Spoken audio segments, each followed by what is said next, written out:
Melanie, recógeme algo de afuera, please. No sé, una sopa que pedí. Una sopa. Gracias. Ajá. Y unos dumplings, si tú quieres. En fin. Mira, yo hablando aquí cosas. Ajá. Ah, sí, Vacilo verdad. serio, Jordano, vacilo serio. Hay que Te va vivir la pidiendo, vida. Si fuera por pidiendo eso. comida china y vaina. No, lo único que yo no como es ostras y esa cosa, porque. O sea, cruda, digo. Hepatitis, ahí es. Y burnífugus. Entonces yo Y, y, no. y cosa y cólera. Entonces yo por ahí. Ya eso como que no. Pero después de eso, hay que vivir. Miren, triángulo femoral, sencillito. No necesariamente. No necesariamente tienen que saberse los límites. Sí, estructura anatómica importante. Es el ligamento inguinal. Ya ustedes saben, espina ilíaca anterosuperior, sínfisis del pubis. Es una delimitación importante que vamos a utilizar para varios aspectos. Aquí podríamos decir que en el caso del triángulo femoral es sencillamente el límite superior más importante. Eh, Fuera de eso, es importantísimo que conozcan la disposición del paquete vasculonervioso femoral. Es importante que sepan que, bueno, ustedes, todo el mundo sabe la mnemotecnia VAN, poniéndolo desde interno a externo, vena, arteria, nervio. Es importante que sepan eso. ¿Por qué? Porque no son raras las preguntas que tienen el siguiente contexto. Si tú quieres, puedes coger. Creo que la sopa pica. Chévere, gracias. Como le decía. No son raras las preguntas que tienen el siguiente contexto. Le pregunta, van a tomar una muestra de sangre venosa por difícil acceso de periféricos y deciden hacerlo de manera femoral. ¿Cuáles de las siguientes estructuras pueden verse más afectadas? ¿O cuáles complicaciones pueden surgir al realizar este procedimiento? Venga, ok. ¿Cuál de las siguientes estructuras puede ser la más fácilmente afectada? Bueno, ¿cuál es el elemento anatómico que queda más cercano a la vena? Ah, arteria.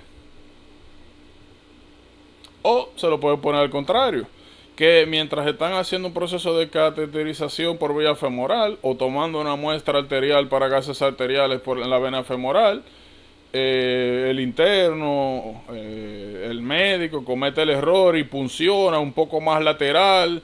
Ah, ¿cuál es el elemento que podría haberse afectado? ¿O cuál es la sintomatología de la afectación de esa estructura?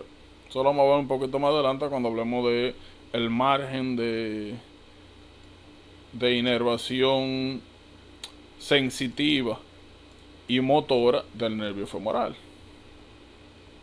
Entonces esas son cosas que hay que tener en mente. Otra, aquí hay algo interesante con estas dos estructuras vasculares. No es raro, ya sea iatrogénico, como mencioné anteriormente, procedimientos o traumas, que se formen fístulas entre estos dos componentes arteriales. Aparte de, ustedes saben lo que es una fístula, con una conexión entre dos sistemas, no necesariamente tienen que ser vasculares. En Crohn vamos a hablar de diferentes fístulas, las perianales, las anogenitales, las vesicocolónicas. Pero aquí imagínense que yo estoy haciendo un procedimiento y lastime esta pared de acá y esta pared de acá. Y ustedes saben que a veces cuando dos estructuras adyacentes son dañadas en un punto parejo, a veces pasa que en el proceso de reparación o sea, se repara todo, pero se queda un pequeño canal comunicando vena-arteria. Eso es una fístula. Otra cosa que puede suceder, sobre todo con la manipulación arterial, es la formación de aneurismas. Voy a ponerla de otro color. Aneurismas. Entonces, cuando ustedes manipulan los elementos vasculares, pueden pasar naturalmente hemorragias, fistulizaciones y en el caso de elementos arteriales, aneurismas. Esto lo vamos a ir viendo también más adelante, pero sí me interesa que sepan algunas cosas de ahora. Si cada vez que ustedes le hablen de que están manipulando la arteria femoral y la misma vena, tienen que pensar de una vez en buscar hemorragia. ¿Cuál es el problema de las hemorragias de esta área? Y como le dije, no solamente instrumentalización, sino traumas. Que la sangre no se acumula aquí, sino que se va al retoperitoneo. Y ya nosotros hablamos de las hemorragias retroperitoneales, que tienen el problemita de que eso se llena de sangre atrás, el paciente se descompensa, se le baja la presión, taquicardia, pero no se ve sangre por ningún lado. Eso puede pasar por aquí. Ese es el cuidado de las hemorragias. Las fístulas. Las fístulas, cuando surgen acá, nosotros ya vemos que sería una conexión entre arteria femoral y vena femoral. Eso es muy interesante por lo siguiente. Cada vez que ustedes tengan algún trauma nuevamente o instrumentalización de esta área y posteriormente se desarrolle una masa, a veces lo ponen como una masa, que a la auscultación tiene un murmullo continuo, tienen que pensar en fístula. Murmullo continuo, igual que el PDA, el patency del ducto arterioso. Porque la arteria siempre va a tener más presión que la vena. Por ende, constantemente va a estar pasando sangre de la arteria a la vena. Por eso vamos a tener un murmullo continuo. Cada vez que ustedes vean eso, eso es sugestivo a fístula. ¿Por qué eso es importante? Porque otra de las complicaciones que mencionamos es el aneurisma. El aneurisma también va a aparecer como una masa en el área femoral, pero en vez de ser un murmullo continuo, va a ser un murmullo pulsátil. Recuerden que los murmullos se originan cuando la sangre pasa por ubicaciones, por sitios donde no se puede mantener el flujo laminar. Entonces, si aquí yo tengo un aneurisma, cada vez que late el corazón y pase por aquí sangre, se impulsa sangre por acá, va a haber una parte de la sangre que va a hacer esto, que se va a meter por el aneurisma y va a causar un pequeño una turbulencia. Esa turbulencia crea un murmur. Ahora, eso solamente pasa en sístole. Cuando le hablen de un murmur sistólico o pulsátil, luego de instrumentación o trauma en esta área, tienen que pensar en aneurisma. Si el murmullo que se escucha es continuo, fistulización. ¿Estamos claros? ¿Alguna pregunta o duda?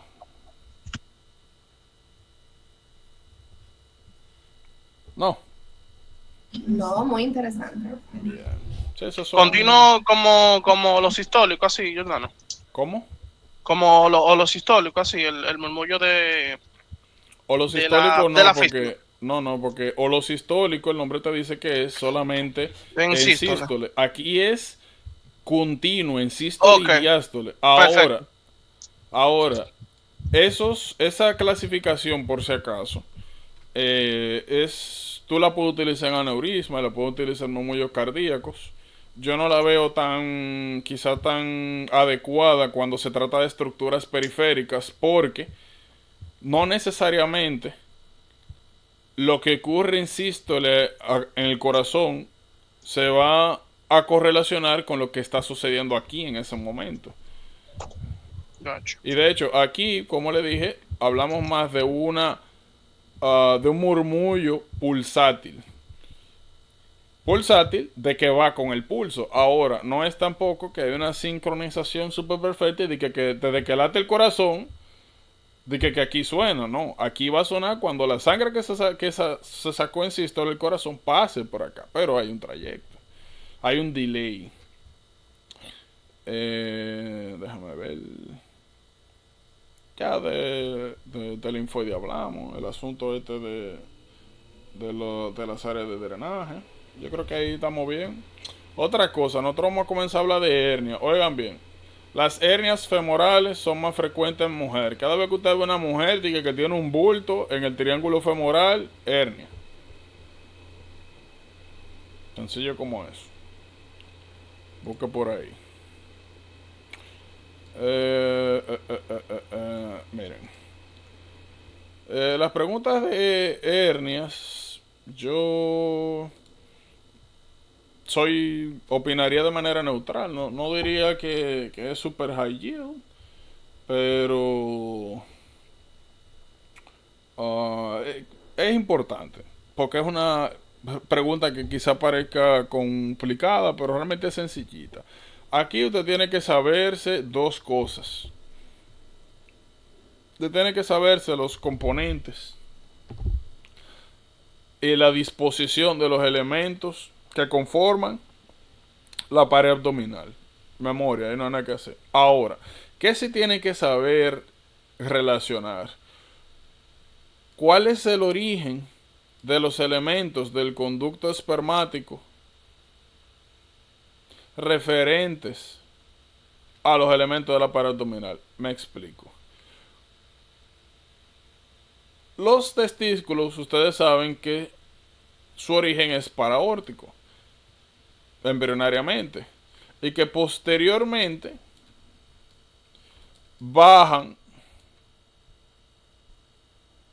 hasta el escroto. ¿Qué sucede? Los testículos bajan a través del canal inguinal, pero cuando bajan a través del canal inguinal, arrastran, como ven acá, arrastran los elementos de la pared abdominal, formando una serie de capas que recurren al conducto y a los elementos vasculares y sexuales. O sea, con sexuales me refiero a vías espermáticas que conectan la cavidad abdominal con el escroto y viceversa. Me explico. Es importante que usted sepa que el conducto inguinal tiene 3 capas principales y tiene que saber, como ve acá, de dónde sale cada capa. Sencillo como eso. Entonces, esa correlación embriológica es importante. ¿Vamos claro? Para que no... ¿Cómo se dice? Para que no le den con la de mito. Y ni se sorprendan tampoco.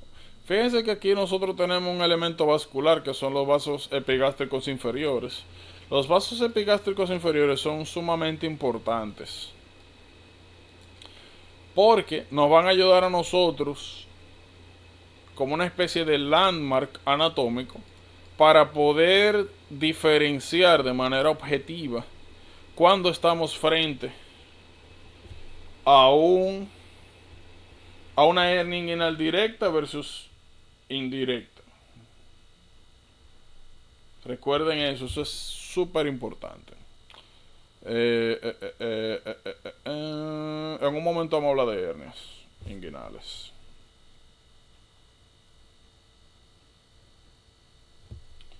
También es importante, Juliano, ¿por qué es importante cuando se va a operar la disposición de la epigástrica?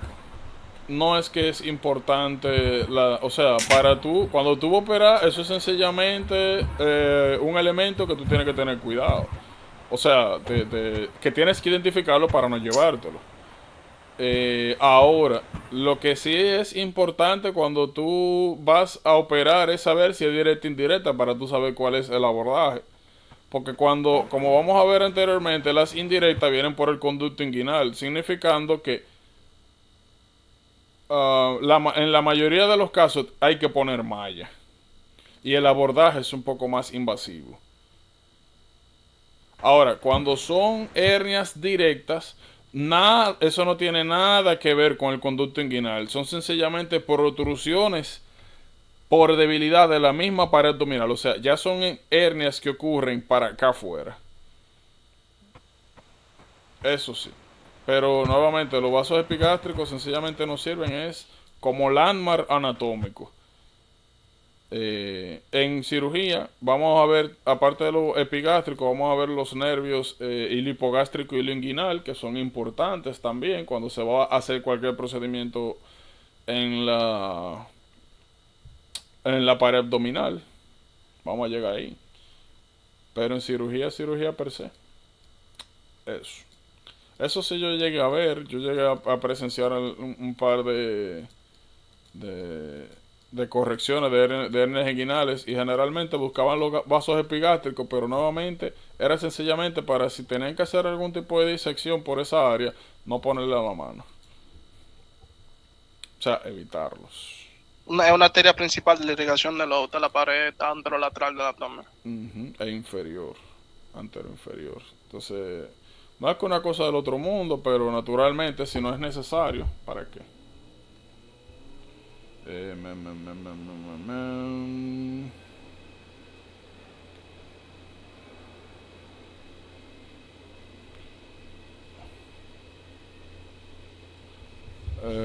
Yo creo que ya, eso.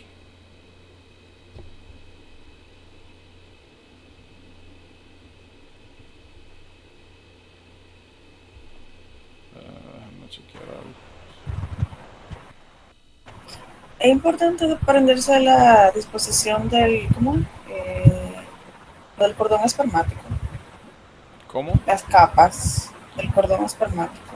Uh, O no, eso no tiene importancia. Pero tú te refieres el cordón, o sea, ¿a qué te refieres? No entiendo la pregunta. Sí, yo creo que es importante porque yo he tenido la oportunidad de hacer más de 5 preguntas relacionadas a ese cordón espermático, inclusive con el músculo cremastérico. Sigo sin entender la pregunta. Las capas, la disposición de las capas. Claro, naturalmente. Hasta hace muchas correlaciones clínicas ahí, inclusive hasta cuando hay una cirugía que si van a cortar el mismo cordón espermático, que si queda por fuera, que tú si te lleva el plexo nervioso o las arterias, o si hay una orquitis, cuál músculo, por qué no se eleva ese escroto, y te dicen que a qué músculo proviene eso, y el oblicuo interno, todo eso te meten ahí. Yo no he hecho preguntas de eso, ¿no? Está bien, gracias. Sí, yo hice varias de eso ya. Vamos a ver. Que te está como perdido. Me mandaron una cosa ahí. Sí, sobre todo vamos. Las relaciones y las aplicaciones, por ejemplo, lo que mencionó Rafael hace un momento, referente a. La misma torsión testicular no sube lo que tú el estás músculo hablando, cremastérico. eso es el signo de Fren. Eso es cuando tú tienes epididimitis versus torsión testicular, que tú haces el stroke en el escroto, y lo normal es que si tú le pasas la mano cerca al escroto, o sea, rozas el escroto, lo más natural es que él suba. Entonces, ese reflejo sirve para hacer clínicamente la diferenciación de algunas patologías. Pero eventualmente llegaremos a ellas. Déjame ver.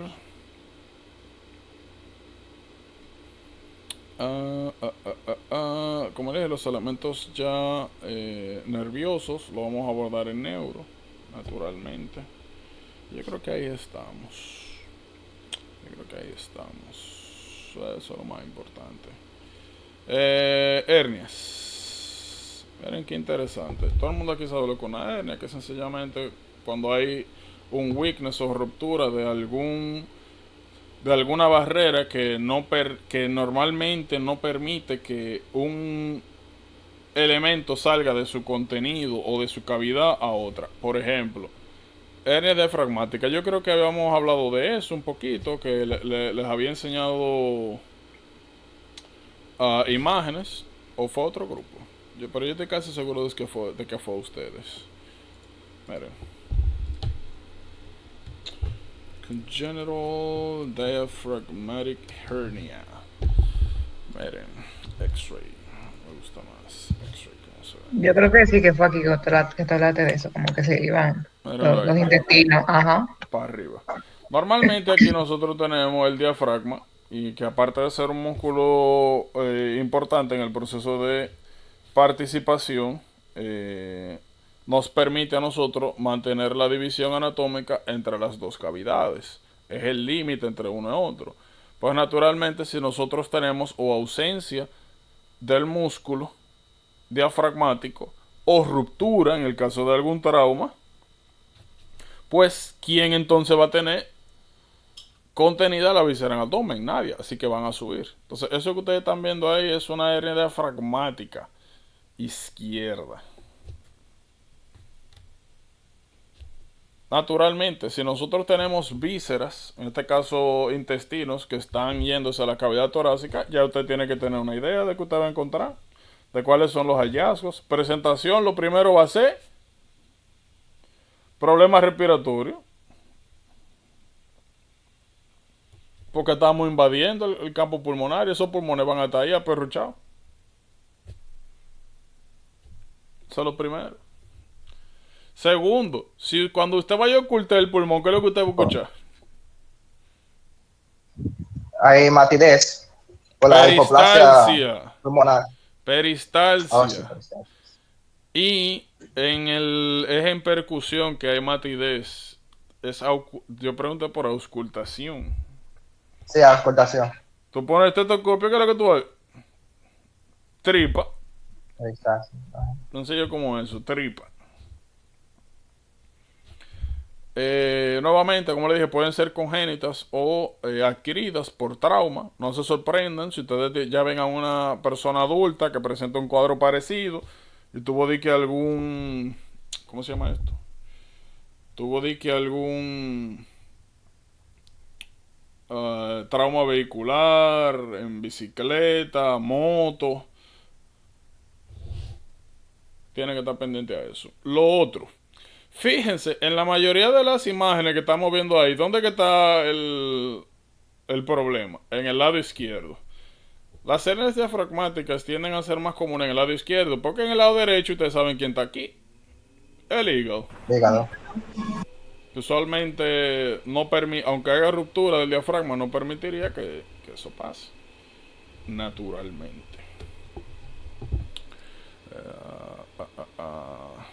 Ya.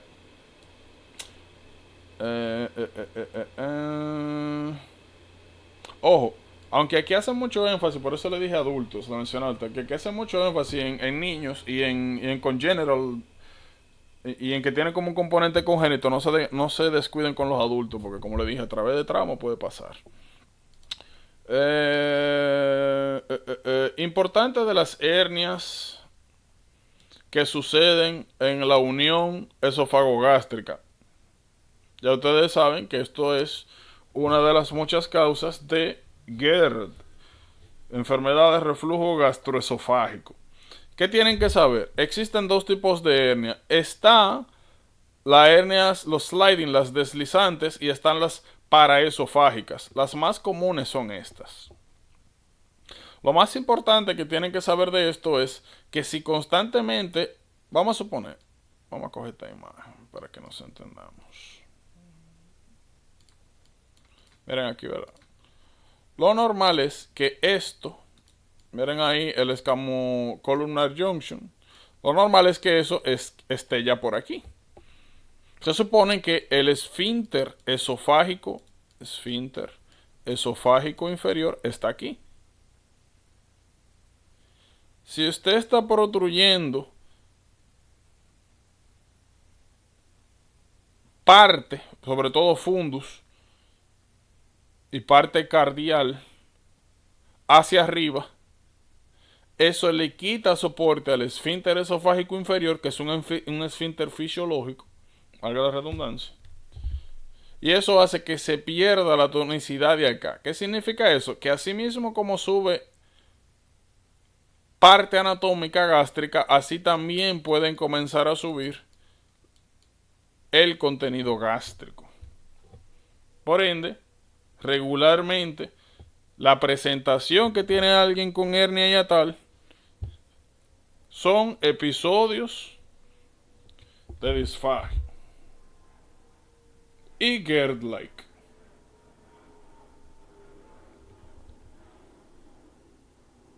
O sea, GER, ustedes saben lo que... Bueno, no hemos hablado de GER, pero GER es enfermedad de reflujo Ah, gastroesofágico. El típico, la típica persona esta que cuando come repite o siente acidez, que le sube como que no es pirosis, porque pirosis es que como que tú sientes quemazón. Es que la comida como literal que se le devuelve hacia arriba.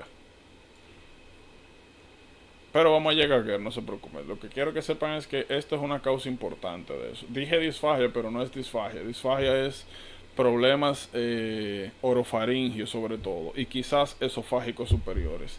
Aquí es el tigre come totalmente normal, no tiene problema para tragar ni nada. El problema es cuando esa comida baja, que comienza a contraerse el estómago naturalmente para mezclar la comida con jugos gástricos, sobre todo naturalmente pepsina. Pues como aquí está ocurriendo contracción y el esfínter esofágico que debería estar acá, está por aquí arriba, comienza a salir el contenido gástrico. Y eso causa, como les comenté, el típico eso que repite y esas molestias. Y ustedes saben que si eso no se corrige, lleva a esófago de Barré.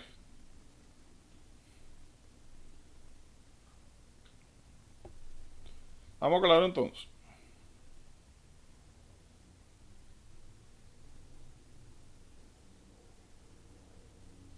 Hello.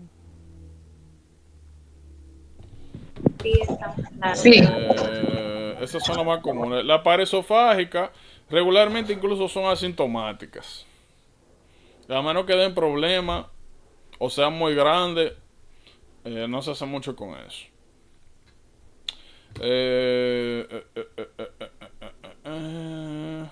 Miren acá. Aquí vamos entonces a hablar de las hernias inguinales. Hernias inguinales. Miren, las hernias inguinales, oigan bien. Acá, déjame apagar esto, que hay un asunto aquí que me tiene al coger la loma. Un spraycito de eso, de lo que tira cositas sola. Voy a apagar esto ya. Miren, las hernias inguinales, oigan bien. De manera general, cada vez que ustedes ven a una gente con una pelota en el área inguinal, no importa por más bajo que esté o por más arriba que esté, no asuma que es directa o indirecta por la ubicación. Cuando pasan y le encuentran, o sea, le llega el paciente o le ponen el caso, por la ubicación no asuma que es directa o indirecta. Usted no sabe hasta que no haga estudio o maniobras. O, como le mencioné anteriormente, utilice los elementos anatómicos para establecer una diferencia. Por si acaso. Que a veces de que la ven por aquí o se las describen por acá y ya ven acá. Si eso está por ahí, eso no puede ser indirecta, porque la indirecta pasan por el conducto inguinal. El conducto inguinal está como más para acá. No se lleven de eso. Siempre le van a dar hallazgos que van a ser sugestivos a una de las dos. ¿Qué sucede? Fíjense lo siguiente. Miren lo que estamos viendo acá. Indirecta y directa. Miren la diferencia. Ambas hernias tienen en común que salen por el anillo inguinal externo, anillo inguinal interno, anillo inguinal externo. Ambas lo único que tienen es anatómicamente que salen asas intestinales por el anillo inguinal externo. También le llaman superficial. Eso es lo único que tienen en común, anatómicamente hablando. Por eso fue que le dije, no se lleve de que está lejos, que está cerca. No. Segundo, una de las principales diferencias entre ambas es lo siguiente. Fíjense que en las hernias inguinales vienen desde la cavidad abdominal pasando por el conducto inguinal. Usted tiene vísceras en el conducto inguinal, tiene tripa. Y llegan naturalmente a la cavidad inguinal e incluso pueden llegar al escroto. Ahí, un chin de tripa al lado del testículo. En el caso de las hernias inguinales directas, miren lo que sucede. Miren dónde está el conducto inguinal. Está vacío, o sea, vacío digo, no tiene asas, tiene su contenido vasculonervioso normal. Por ende, podríamos decir que las hernias inguinales indirectas ocurren por un patencia anormal del conducto, mientras que las hernias inguinales directas ocurren por weakness principalmente de los elementos que sostienen o que mantienen las vísceras dentro del compartimento abdominal. Tienen que saber lo siguiente, las asociaciones. Las hernias inguinales indirectas tienden a ser, como vimos, defectos congénitos. Es un problema con el patency de este asunto acá del conducto. Aquí lo que estamos viendo es un weakness de los elementos de la pared abdominal. Por ende, suelen ser adquiridas. La típica hernia de que el tigre que va al gimnasio levantando cosas pesadas y no sé qué.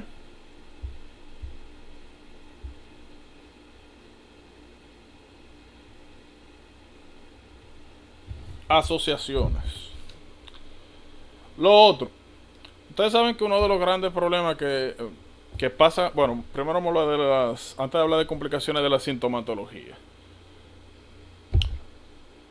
Sintomatología es, esto de hallazgo físico, ¿verdad?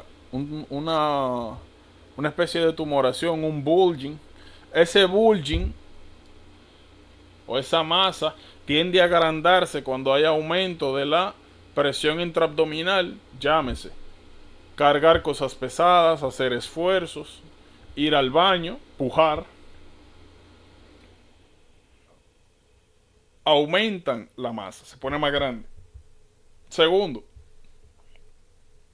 como nosotros estamos viendo, pues hay en segmentos de ambas hernias donde se puede causar compresión de los elementos. Si usted comprime el elemento, puede ser también posicional. Causa isquemia. Isquemia, dolor. Estas masas regularmente tienden a doler en episodios, de manera episódica. Cada vez que ustedes vean eso, sospecha de hernia.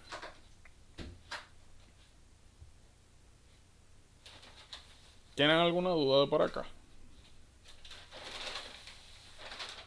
¿O todo claro? Todo claro. Una de las diferencias también más importantes es cómo usted va a encontrar las asas intestinales que se encuentran herniadas. Como aquí las asas vienen con el conducto, naturalmente van a estar recubiertas por los 3 layers que naturalmente recubren el conducto. En el caso de las directas, como no tienen una relación directa, es por el orificio de afuera que se salen, no pasan por el conducto, las vísceras van a estar literalmente desnudas. Eso es importante. Vamos a buscar una imagen. Inferior, epigastric vessel. Ah, mira, qué chulo. Vessels hernia. Miren acá. Miren los vasos epigástricos inferiores. De hecho, podríamos... Mírenlo aquí. Esta me gusta.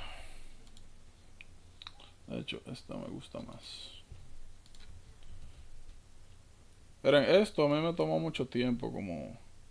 Yo lo había leído, pero como visualizarlo mentalmente. Me tomó tiempo. Una de las posibles preguntas más comunes respecto a esto es cómo usted diferenciar si es una hernia directa o indirecta. Como le mencioné anteriormente, los vasos epigástricos inferiores van a ser bastante útiles. Si usted ve que un paciente tiene una hernia y usted busca los vasos epigástricos inferiores, Si la hernia se encuentra lateral a los vasos epigástricos inferiores, eso es una hernia inguinal indirecta. Mírenlo ahí, vasos epigástricos, lateral. Si la hernia se encuentra medial, miren aquí el weakness de la fascia transversal. Si la hernia se encuentra medial, entonces es una hernia inguinal directa. Fíjense qué tan la importancia que tienen los vasos epigástricos inferiores para determinar la etiología de la hernia inguinal. ¿Vamos claro?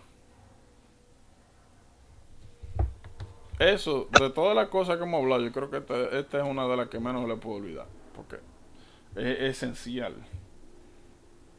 Las hernias son muy fáciles de diagnosticar en general. De que tú sabes si alguien tiene una hernia, es muy fácil. Es muy fácil saber el tratamiento porque es quirúrgico. Lo que es tedioso es esto, usted acordarse del Landman anatómico y de que lateral indirecta, medial directa. Por ende, por aquí es que le van a entrar. Eso es importante.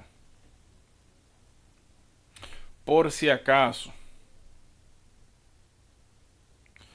Regularmente las hernias inguinales indirectas son las que pueden llegar a escroto. Regularmente. Ahora, eso no hace que las indirectas sean imposibles. Por si acaso. Fíjense siempre de los vasos epigástricos inferiores. No se guíe de, como le dije, de que ubicación general o de que si está en el escroto, si llega ahí o no. O las maniobras clásicas de que entre un dedo por ahí y si tú sientes que una masa te choca con la pulpa de los dedos es medial y que si tú sientes que el tip del dedo que es indirecta, eso no aplica aquí. De que las maniobras clásicas no. Todo se va a basar en esto. Vasos epigástricos. ¿Estamos claros? De hecho, aquí se ve muy bien también la diferencia entre una y otra. Weakness, como decíamos, de los elementos que mantienen las vísceras en la cavidad peritoneal, especialmente la fascia transversal. Y aquí lo que estamos viendo es que la hernia se da por un patency del anillo inguinal. Recuerden que el conducto inguinal. Recuerden que el conducto inguinal tiene un anillo interno, un anillo externo. Tienen que recordar los elementos del cordón espermático. Tienen que saberse qué capa de las tres que componen al cordón espermático corresponde a los layers de la cavidad de la pared abdominal. ¿Vamos claro? Una pregunta. La hernia inguinal, o sea, la indirecta, ¿es la que tiene más riesgo de encarcelamientos? En teoría, sí. Porque esa está expuesta a más elementos que pueden causar encarcelación. Por ejemplo, la hernia directa solamente pasa por el anillo inguinal externo. Por ende, solamente tiene un riesgo de encarcelación. Como la indirecta pasa por dos anillos, pues tiene más chance. Ahora, fuera de eso, asuman que puede pasar en cualquiera. O sea, no... si les llega lo que quiero decir es que si bien es cierto la indirecta es más propensa a tener encarcelación, no cometan el error por si acaso de asumir que si le llega un paciente con eso le ponen, o sea, cuando llega un paciente, le estoy hablando de un caso, de que presenta un caso ya que le llega una hernia encarcelada, que no piensen que es indirecta. Como le dije, siempre busquen los lamas anatómicos y eso es lo que le va a decir, independientemente de cuál sea el caso. Ok, en las dos se da. En las dos se pueden ver, sencillamente son más frecuentes en esta, pero eso no es un hallazgo que te permita diferenciar una de otra. Bien. Ya hablamos de esta. Fíjense acá. Bueno, es algo sencillo.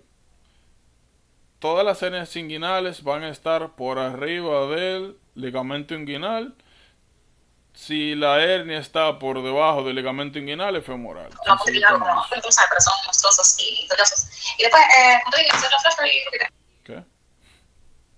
No entendí. Era una pregunta. Fue que no entendí. Bueno.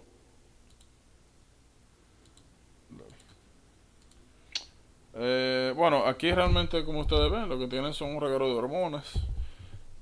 A medida que, que nosotros vayamos desglosando los temas, vamos a ir hablando de ellos. Es importante aquí, por si acaso, que sepan, como siempre, sus funciones específicas. Lo endocrino: función, regulación y consideraciones. No se me pueden descuidar con quién las produce. Por si. Todo lo otro lo vamos viendo de camino. Yo le voy a hacer una pequeña recomendación respecto a este cuadrito que está acá. Y es que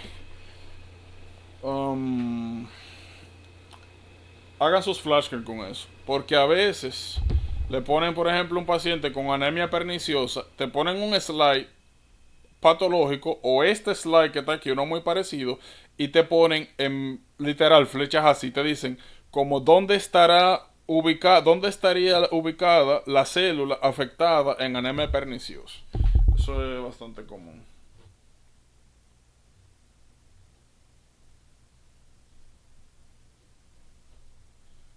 Por si acaso.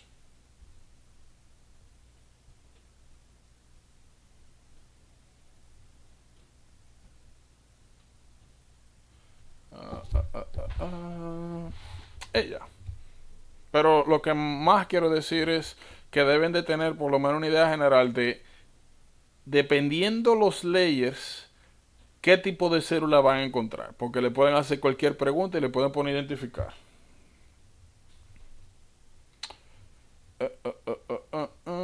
Miren, hay algo importante acá. Referente a el mecanismo de secreción de ácido gástrico. Miren, para que no le den por ahí, por si acaso. No le den con la de mito. Hay 3 estímulos principales para la secreción de... De hecho, vamos a ponerlos todos.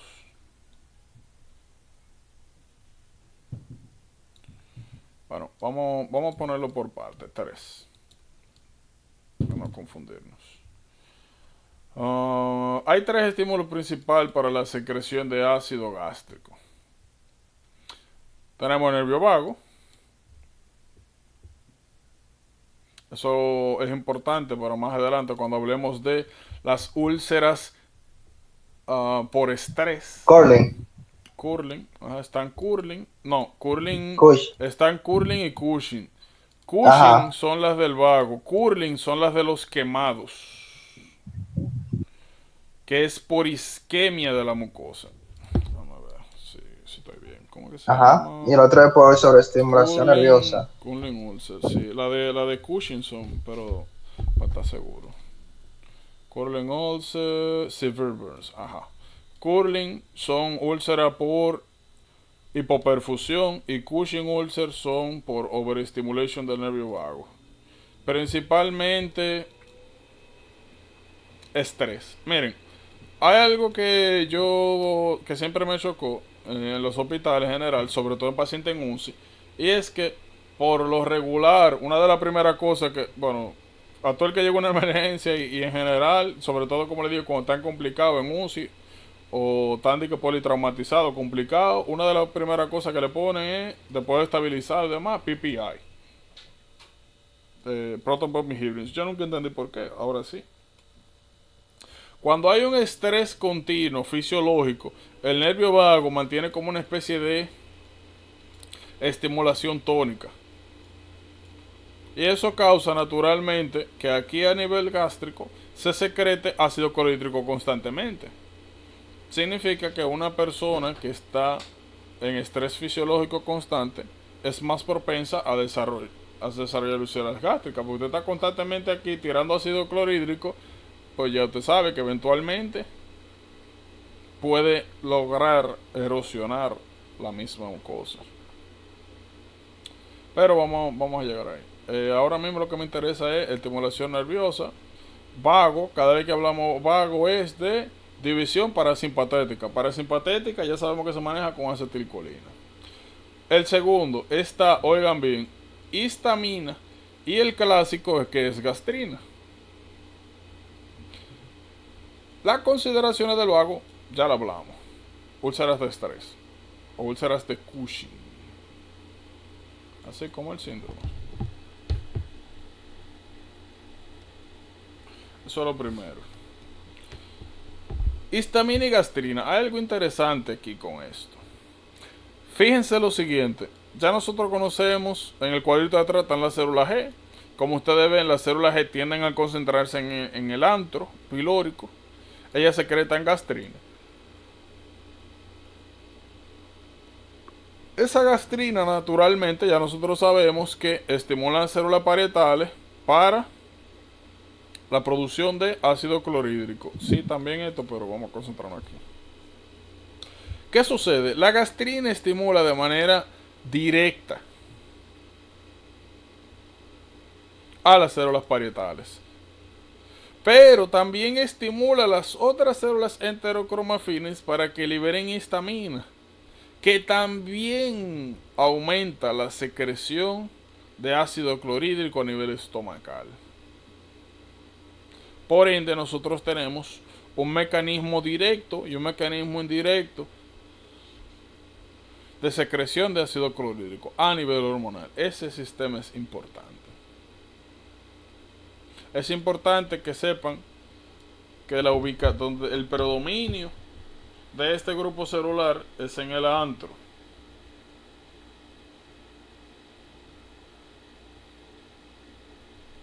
Importante. Porque nosotros vamos a comenzar a ver patologías donde hay hipersecreción de gastrina. Solinger. Gastrinoma, Solinger, que vimos. Ya ustedes saben que aquí usted va a encontrar hiperplasia de este grupo celular. En el caso de que ese tumor esté acá. Ahora ya nosotros sabemos que Solinger-Ellison, la ubicación más común es en páncreas. Entonces, si usted tiene un tumor pancreático tirando gastrina, ¿qué va a pasar con el grupo celular de acá, de los G-cells? Se va a atrofiar, imagino. Atrofia. ¿Para dónde va? Ya, porque ya hay gastrina de sobra por el tumor. Entonces, esas consideraciones son importantes. También, vamos a ver ahorita, cuando hablemos de Helicobacter pylori, ustedes saben que el Helicobacter tiene predilección por el antro. Y vamos a ver que uno de los efectos que tiene el Helicobacter pylori, más que la destrucción de los G-cells, es hiperestimulación de ellos. Bien. Vamos a llegar ahí, pero para que sepan. Ajá. También con relación a eso, que aunque la gastrina estimula de manera directa las células parietales, la estimulación más importante de ahí es la que se da con las células G con la activación de la histamina y las células parietales, que por eso es que inclusive el mismo mecanismo de inhibición por los antihistamínicos H2 ahí, como que inhibe todo eso, porque esa es la inhibición, o sea, esa es la estimulación más importante. Esa es. Sí, realmente. Me sale una pregunta con el tipo de receptor, porque con el H2 yo creo que a ese nivel y H1 es arriba para la alergia, si no me equivoco. Así mismo es. Cuando hagamos la revisión de fármacos, precisamente, eso es uno de los puntos que vamos a tocar cuando hablemos de diferentes fármacos para inhibir o aminorar la secreción gástrica. Vamos a hablar de eso, de los PPI que trabajan aquí en la bomba de protones, de la ranitidina, de los que son bloqueadores H2. También naturalmente vamos a hablar de los antiácidos que tienen bases alcalinas, lo que le llaman esto leche de magnesia, bismuto en el peptobismol. Ya de esto nosotros hablamos. ¿Tienen alguna duda acá? O sea, en metabolismo de carbohidratos.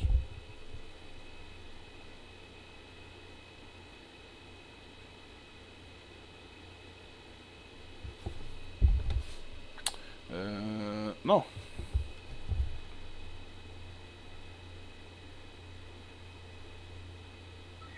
Oh, ahí está el examen de Deoxysilox test, el que había dicho Fran. El decilos. O sea, no, que estaban preguntando lo que era eso y ahí lo habla de ese. No, pero ya yo creo que ahí está todo claro. Okay. Pero entendieron lo que era el test de decilosa, lo explicaron bien, comprendieron. Sí, ¿Para qué Sí, sirve? Fran nos dijo. Sí. Fran nos dijo. Ah, ok.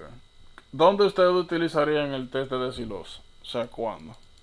se pueden utilizar en varias enfermedades. Se puede en síndrome de mala absorción o también en chronic kidney disease. Se puede utilizar para varias cosas. ¿Cómo así? Si un ejemplo si un ejemplo tú tienes un síndrome de mala absorción y tú tienes un ejemplo esas células afectadas donde tú no vas a tener una absorción del deoxy test, se va a ir todo por la materia fecal y tú no vas a tener a nivel renal. ¿Tú entiendes? Entonces, si tú lo estás absorbiendo a nivel de la mucosa gastrointestinal, tú lo vas a ver en la orina. Pero también, si tú tienes una enfermedad renal y el riñón no está fallando, entonces, obviamente, en la orina tú no vas a encontrar eso, sino que lo vas a encontrar en la sangre, si no me equivoco. Sí, pero la Ay. utilización del decilosa no es para medir renal. Para renal hay otras cosas. Eso tiene que ver con el páncreas, con insuficiencia pancreática. Correcto, exacto, como dice Julia, ¿Cómo? sí. Con o sea, para determinar si el problema de mala absorción es por problema pancreático o por alteración de la mucosa intestinal. Ok, ¿y cómo el decilos test nos permitiría En caso de que estemos enfrente de un paciente que tenga alguna insuficiencia pancreática o algún trastorno pancreático X o Y, si nosotros le damos dextrosa, la dextrosa se va a absorber normal y la vamos a poder detectar en orina. Ahora, si el paciente tiene algún daño estructural del intestino o una gardiasis, por ejemplo, lo que sea, si le damos dextrosa, la dextrosa no se absorbe y no lo vamos a detectar en sangre. Ok, miren. Solo para aclarar, pero es así, miren. Vamos a organizar algunas cosas. O sea, lo que se ha dicho está bien, pero a darle estructura. El decilosa es un test que tiene una única función, una sola. Y es determinar qué tan bien se encuentra la estructura de la mucosa intestinal. El decilosa lo que te dice es, oye, la mucosa intestinal, ¿está bien o está mal? Ya, eso es lo que hace. Ahora en clínica naturalmente nos permite a través de esto establecer diferentes etiologías. Nosotros ya hemos visto muchas causas de diarrea. Hay algunas de esas diarreas, como el caso de la enfermedad celíaca, que hay destrucción, atrofia de la superficie de la mucosa superficial intestinal.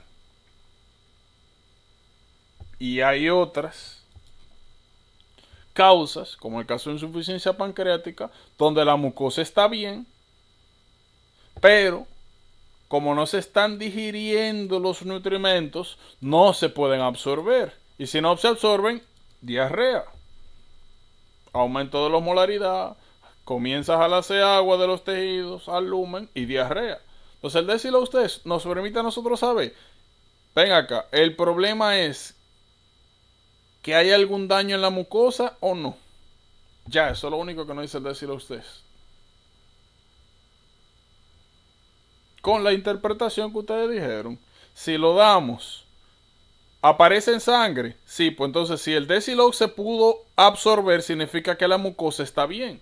¿Por qué? Porque el Decilox, como la mayoría de los nutrimentos, y como ya hemos aprendido, no se absorben por magia, ni por difusión, sino por transportadores. Y para que esos transportadores estén aquí en la mucosa, ellas se deben encontrar sana. Esas células deben estar bien. Si usted da desilosa y no aparece en sangre, pues hay un problema en la mucosa. Y ahí usted comienza a buscar patologías donde hay destrucción de mucosa y usted encuentra su problema. ¿Vamos claro? Sí. Desilosa nos habla únicamente de cómo está esto aquí. Si la mucosa está bien o está mal. No es un medio diagnóstico. Mucho menos para patologías renales. Mejor dicho, hay mejores pruebas para patologías renales.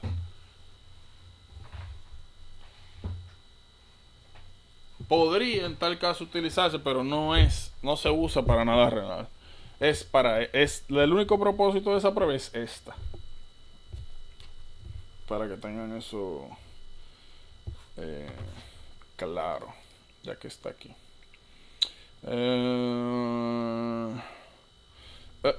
Y esto nosotros lo hablamos. No tengo realmente más nada que decirles.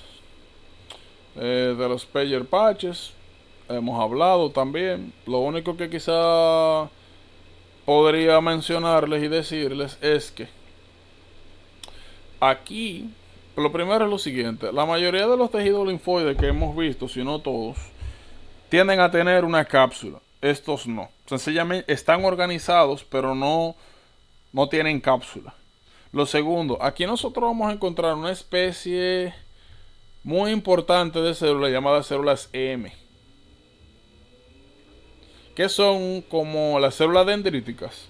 Son células presentadoras de antígenos. Ese grupo de células va a ser muy importante cuando hablemos de enfermedades gastrointestinales que tienen un componente inmunológico. Sobre todo, naturalmente, si hay diferentes tipos de hipersensibilidad. También este tejido linfoide es sumamente importante porque es el que nos provee a nosotros de una de las líneas más importantes de defensa de la mucosa, IgA, secretora. ¿Alguien recuerda cómo era que la IgA protegía las mucosas? ¿A través de qué? Sí. Oye la pregunta, ¿de qué mecanismo? Oye la pregunta. Mecanismo. ¿Cómo se llama el mecanismo por el cual la IgA hace su efecto en la mucosa? ¿En qué consiste?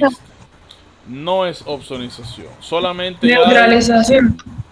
Neutralización. ¿En qué consiste la neutralización? No permite que se adhiera el antígeno a la superficie. Si aquí hay algo, un antígeno, una bacteria, lo que sea, lo que hace la IgA es que se une en toda su superficie y no permite que ese patógeno se adhiera a la mucosa. Eso es neutralización. Eso mismo pasa con IgG e IgM, y a eso que nosotros llamamos opsonización. Neutralización hace que no se pueda unir.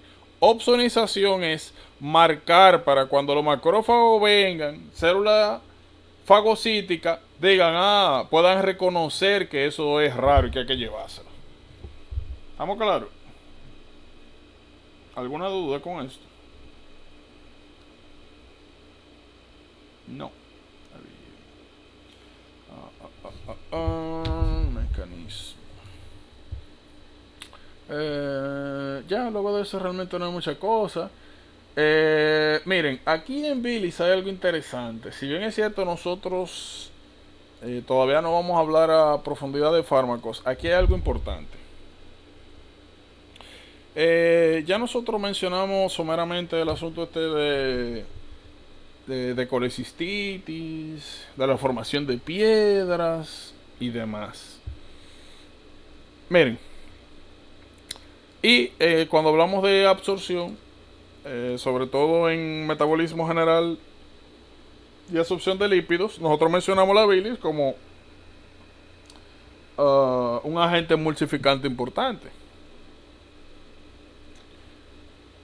Y por esa misma razón ya sabemos que la bilis es un componente importante para la absorción de las sustancias de origen lipídico. Hay algo importante, no sé si ustedes se acuerdan, que cuando hablábamos del flowchart de diferenciación de los gram positivos, nosotros diferenciábamos streptococoneumonía de los viridians a través de dos pruebas. ¿Cuáles eran esas dos pruebas? Optokin Optokin sensitivity y y bile Bile solubility. Solubility. ¿Y cómo eran? Optokin, el resistante, la Viridian Group, el neumonía es sensitive. Sensitivo neumonía y resistente viridians. Fíjense Y que el una de Bile las Soluble, pruebas era... ¿Cómo? el Bile Soluble, el neumonía. También, los dos son positivos, esa es la ventaja. Ok. Ahora, fíjense, el bile solubility se basa en esto. Es el fundamento. La bilis tiene propiedades antimicrobianas. Y si puede hacer disruption de la membrana celular del patógeno, a eso es lo que nosotros llamamos bile solubility positivo. Tienen que tener esas cositas claras. Fíjense, también nosotros en estos días hicimos una división de los segmentos del intestino delgado y fuimos hablando de qué se absorbía en cada área. ¿Qué sucede? Aquí en el ilion, duodeno, yeyuno, ilion. En el ilion distal nosotros habíamos hablado que se absorbía B12.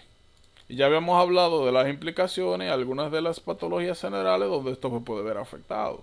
¿Qué tienen que saber? Que aquí, aparte de absorberse la B12, también se absorben las sales biliares. Las sales biliares regularmente se secretan y se reabsorben. Y cuando no se reabsorben, causan diarrea osmótica. Por ende, una persona que tenga resección importante del hilo terminal y no pueda reabsorber las sales biliares, se quedan en el lumen intestinal y causan diarrea. Esto es importante.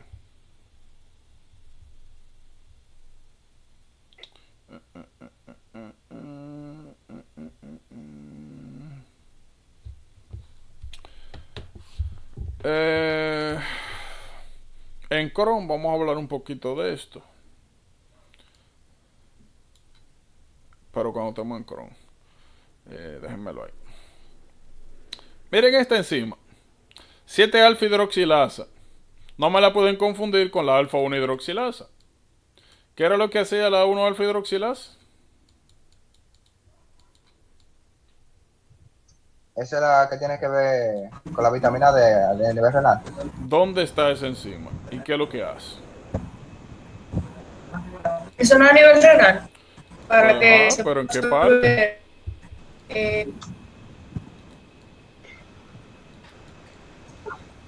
Está a nivel suprarrenal cuando se van a, básicamente en el, para la formación ay Dios mío, se me fue el nombre. Es un sitio muy específico. Por eso. Túbulo contenedor proximal. Túbulo contenedor proximal lo que hace es hidroxilar en la posición 1 a la 25 hidroxi vitamina D. Sí. Convirtiendo, o mejor dicho, esta es la enzima que se encarga de activar a la vitamina D. No me la pueden confundir con la 7-alfa hidroxilasa, que es la enzima en el hígado encargada de la síntesis de bilis. ¿Por qué le menciono esto? Porque esa enzima puede ser inhibida por un fármaco. Los fibratos. Los fibratos regularmente, ustedes saben, bueno, vamos a ver más adelante, que son un conjunto de fármacos que se usan para disminuir los niveles de triglicéridos en sangre, sobre todo cuando están por arriba de 1000. Uno de los problemas más grandes que tienen los fibratos es que aumentan el riesgo de desarrollar... no. Los fibratos cuando se dan con estatinas es que aumentan el riesgo de rhabdomiolisis. En el caso de los fibratos solos, lo primero que a ti te preocupa es la formación de litos en el gallbladder. Porque los fibratos disminuyen la síntesis de bilis. Y si tú disminuyes la cantidad de bilis que hay, se concentran todos los otros componentes de la bilis, sobre todo colesterol. Y eso te forma litos que ya sabemos que pueden posteriormente ocluir el conducto cístico y causar colecistitis.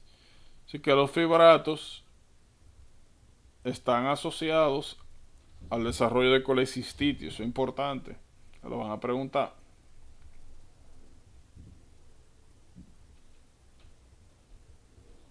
¿Estamos claros?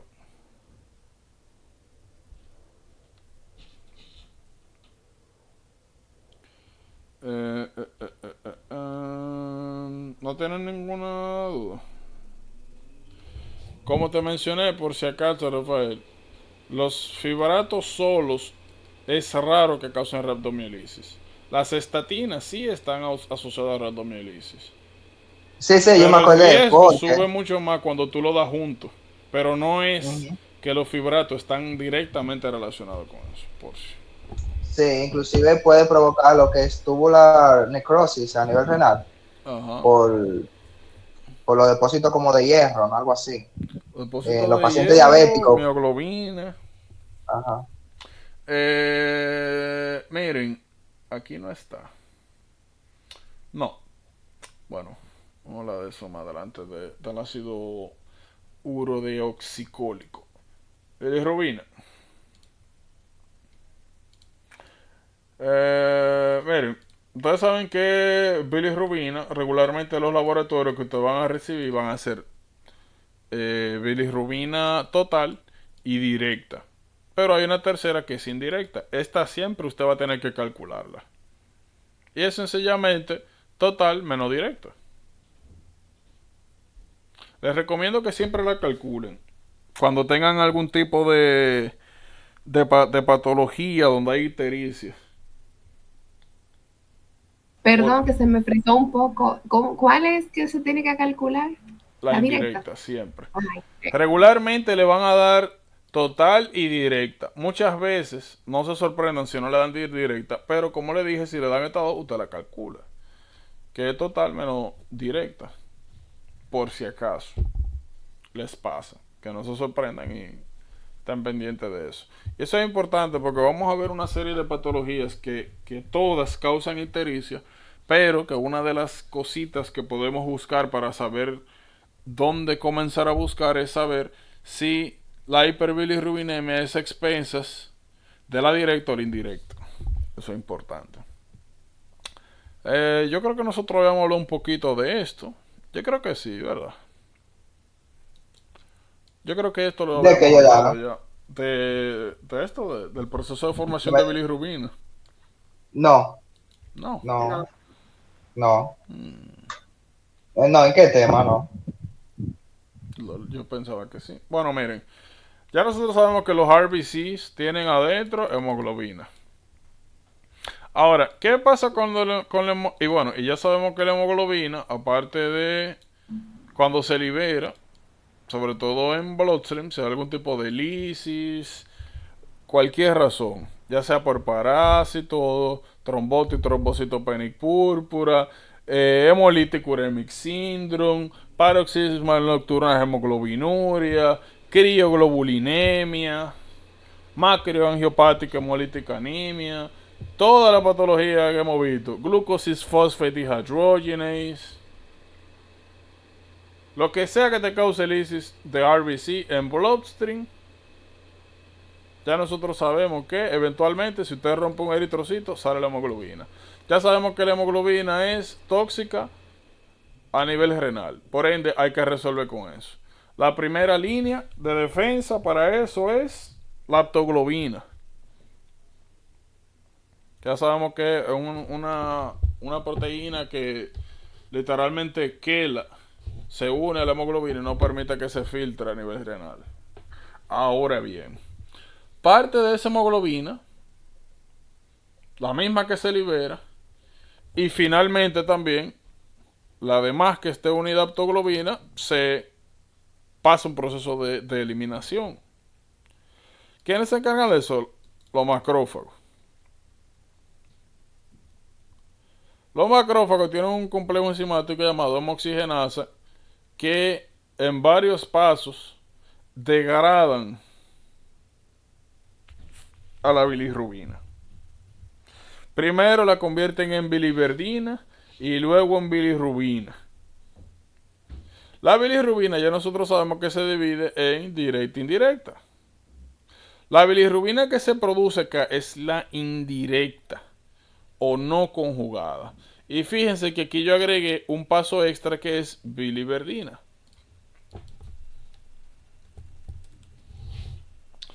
¿Por qué le menciono eso aunque no esté ahí? Por lo siguiente. No se sorprendan tampoco si ustedes le ponen una imagen así y le dicen, miren que este niño, que la mamá viene preocupada, que se cayó de la bicicleta hace unos cuantos días y que ella está viendo que este lado está verde y que ella cree que está infectada. Una cosa así. Y que le dio una fiebrecita. Te preguntan, ¿quién es el causal de ese color verde? Ah, biliverdina. ¿O de dónde proviene? ¿O qué complejo enzimático me permitió a mí obtener la sustancia que está pigmentando este contorno verde? Ah, hemoxigenasa. ¿O cuál es la célula que se encarga de ocasionar este cambio de pigmentación? Macrófago. Todo el mundo ha visto un Bruce y ustedes saben que normalmente lo primero es que lo normal es que comience así, sangre extravasada. A medida que pasan los días, lo normal es eso, que se vaya poniendo así como purpuroso, después verdoso y que después sencillamente desaparezcan. Ese proceso que usted está viendo ahí es el mismo proceso que nosotros estamos describiendo acá. Como mencioné, hemo se convierte primero a biliverdina. El nombre lo dice, biliverdina. Es lo que usted está viendo ahí. Ups. Es que la sangre que estaba ahí se está degradando, esa hemoglobina, y se está convirtiendo primero en biliverdina. Posteriormente, esa misma biliverdina se convierte en bilirrubina indirecta. Entonces, no se sorprendan y le tiran por ahí. ¿Qué sucede? Esta bilirrubina no conjugada o indirecta tiene una característica que es apolar. Ya nosotros sabemos que las sustancias apolares, o sea, de característica lipídica, no se transporta bien a nivel sanguíneo. Por ende, tienen que tener un transportador. ¿Quién la transporta? Albúmina.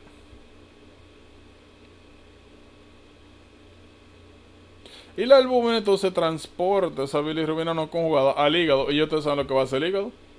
Conjugar, tienen que saberse la enzima. UDP glucosil transferasa. Cuando la conjuga, ya ustedes saben lo que pasa. Se convierte entonces de no conjugada a conjugada, o mejor dicho, de indirecta a directa. Y ya ustedes también saben lo que pasa de ahí. Esa bilirrubina ya conjugada, directa, pasa a las vías biliares a conformar parte de la bilis. ¿Qué sucede? Se estorea aquí. Cuando se come algo con grasa, ya ustedes saben que vienen las células I y producen CCK. Y la CCK causa contracción del gallbladder y vierte su producto. Sales biliares. Esas sales biliares tienen bilirrubina. Cuando esas sales biliares llegan acá, a intestino, pasa algo interesante.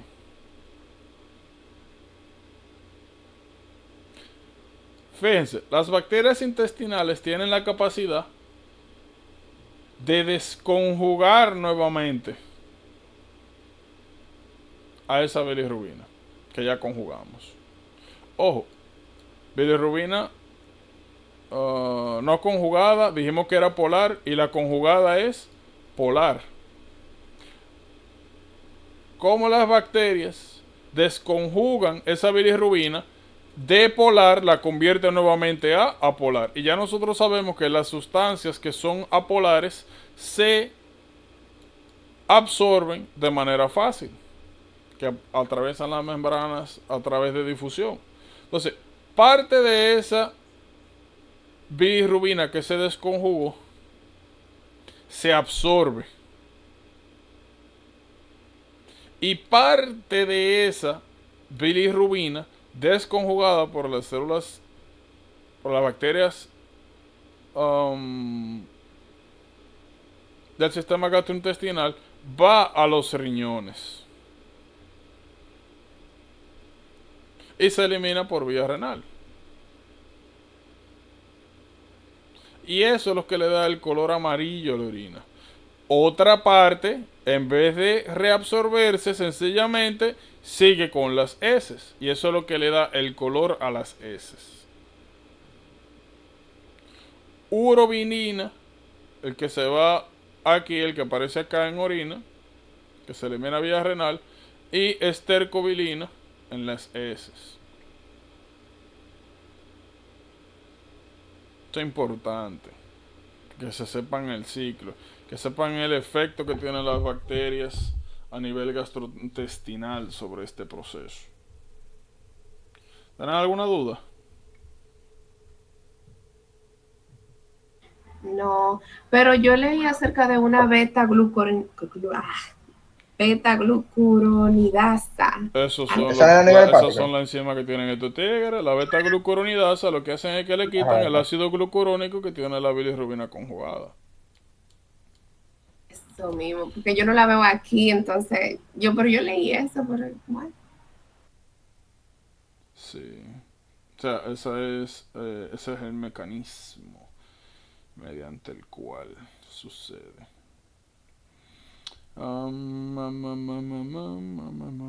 Bueno, ¿estamos claros entonces? Sí. Sí.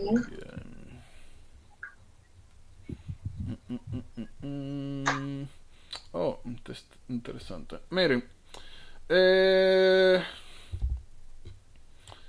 litos. Litos nosotros podemos encontrar en la cavidad oral. Los litos de la boca regularmente lo encontramos en dos sitios. Aquí los cialolitos que están en el conducto parotidio, donde desemboca el conducto parotidio, y los otros son los tonsilolitos, que son la piedra de allá del fondo.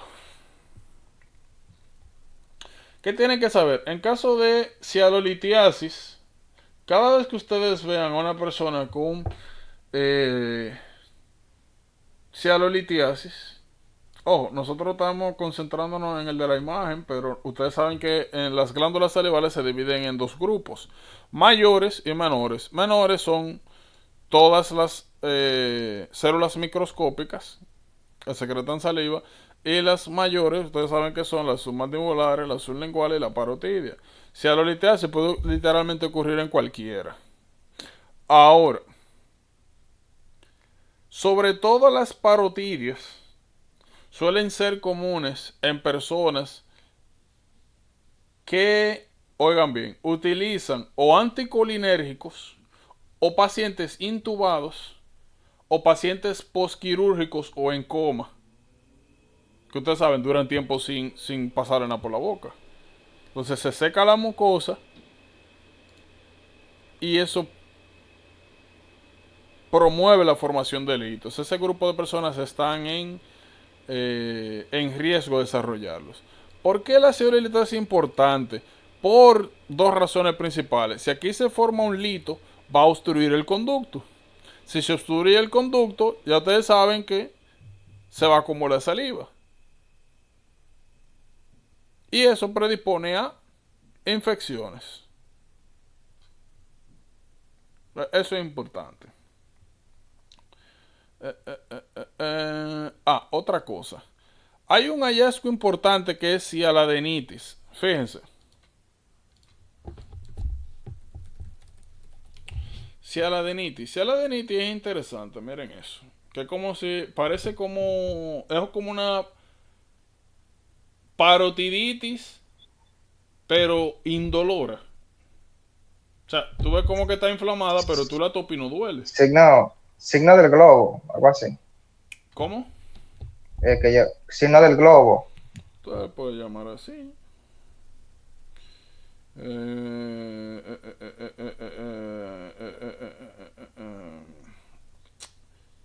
era lo que le iba a decir?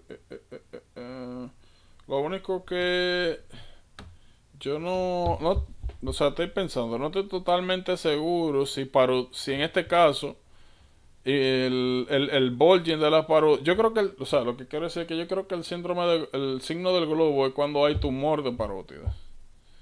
No estoy seguro. Aquí es un agrandamiento de la glándula, pero es un agrandamiento no a expensas de una tumoración, sino a crecimiento de la glándula. Y eso es importante por lo siguiente. Hay algunas condiciones que causan hipertrofia de la glándula parótida. Una de ellas es bulimia nerviosa. Y usualmente también tiende a verse en síndrome de Sjögren. Eso es importante.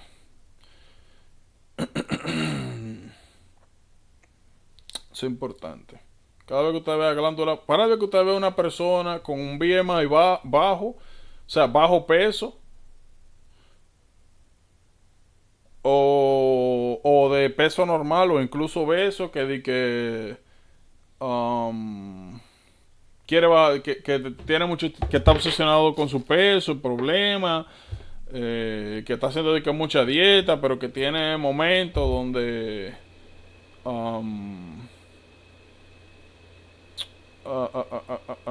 ¿cómo se llama esto? Donde tiene los llamados periodos, las respuestas adaptativas. Miren qué pasa, para que me entienda mejor. Eso lo vamos a hablar en detalle en psiquiatría, pero las personas que tienen bulimia nerviosa, la bulimia supuestamente se divide en dos espectros. Está bulimia nerviosa y está el otro que es el binge eating disorder. Binge eating disorder son sencillamente personas que tienen como momento a lo que uno le llama ansiedad, que comen mucho y ya. Tienen como el urge de comer y comen mucho y ya. En bulimia nerviosa, aparte de tener esos periodos de comer mucho, tienen un llamado comportamiento adaptativo. El comportamiento adaptativo regularmente viene secundario a una especie de remordimiento por haber comido mucho. Uno de esos comportamientos es inducirse el vómito. Ese proceso de estarse induciendo el vómito constantemente tiende a dar dos signos con el tiempo. Uno es enlargement bilateral de las parótidas y el otro es el signo de Russell. Míralo ahí. Signo de Russell. El signo de Russell son esas marcas que salen en los knuckles de los dedos. Los dientes. Y eso es cuando las manos, ¿verdad?, chocan con los dientes cuando se están induciendo el vómito. También el síndrome de Mallory-Weiss, que también es bueno relacionarlo con eso, que se pueden dar en el esófago. Oh, sí, vamos a ver Mallory-Weiss y vamos a ver también Boerhaave syndrome. También no necesariamente para una persona considerarse con esa enfermedad necesita inducirse el vómito con la mano, sino que también esas personas que utilizan tratamiento para como adelgazar. Diuréticos, lo mismo procinéticos, lo que le llaman aceite de castor, que le causa como diarrea y cosas. Sí, por eso a eso precisamente me refería cuando decía el comportamiento adaptativo. El más común, en el que uno primero piense ese, pero sí, tienes razón, diurético, es sencillamente a lo que se refiere bulimia, es de que luego de que están en esos episodios, tienden a hacer algo respecto a esos episodios. Y eso va a ser algo importante cuando tengamos que hacer el versus de bulimia nerviosa versus anorexia, que a veces como que se solapan. Pero hay cositas siempre. tumores, realmente de aquí, el más que ustedes saben siempre las asociaciones son importantes. Lo más que me interesaría que ustedes sepan agregarles de acá. Cuando lleguemos a neuro vamos a ver muchas manifestaciones, muchas patologías que tienen componentes, parálisis, que tienen componentes de pares craneales que pueden ser centrales o periféricas. Uno de los grandes problemas con los tumores de la glándula salivares, sobre todo parótida, es que la parótida, que lo vean, parotid anatomic structures, aquí se ve, no se ve tanto.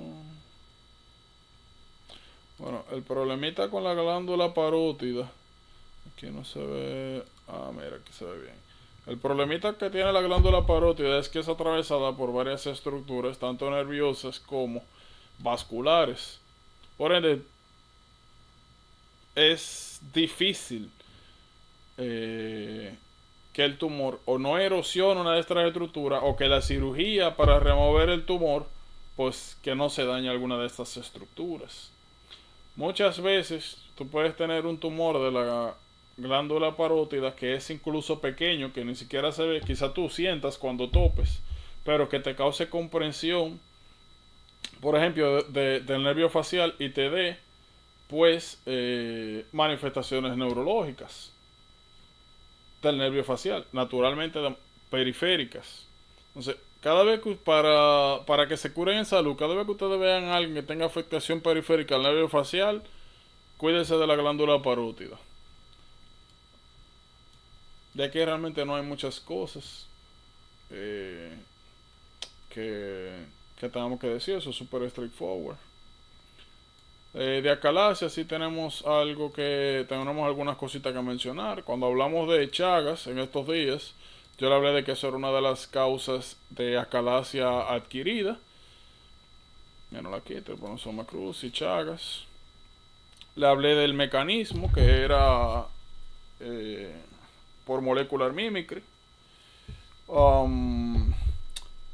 Lo más que podría abarcarles es lo siguiente. Fíjense qué está pasando acá. Nosotros tenemos que el esófago en acalasia lo dividimos en dos segmentos. Un segmento que se encuentra totalmente contraído. Ese es el segmento distal. Y un segmento proximal que se encuentra dilatado. Naturalmente por esto mismo. Como toda la comida llega acá, agua y demás, y no puede avanzar de manera apropiada, pues se acumula en el segmento proximal. Y como el esófago es un músculo, tiene la capacidad de distenderse y de adaptarse. Naturalmente, si nosotros estamos recopilando, manteniendo elementos sólidos acá, ya ustedes saben cuál va a ser la presentación.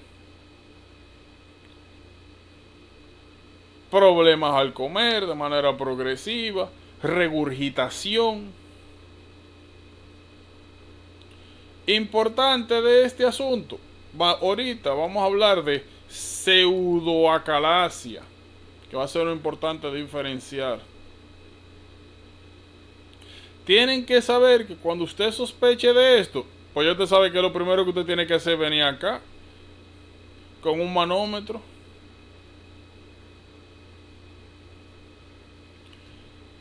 En patologías del tubo gastrointestinal, regularmente nosotros tenemos dos tipos de pruebas cuando se trata de este tipo de problemas. Uno es manometría, que naturalmente es llegar aquí, poner un dispositivo que nos mide cuál es la presión, el nivel de contracción que tiene este segmento.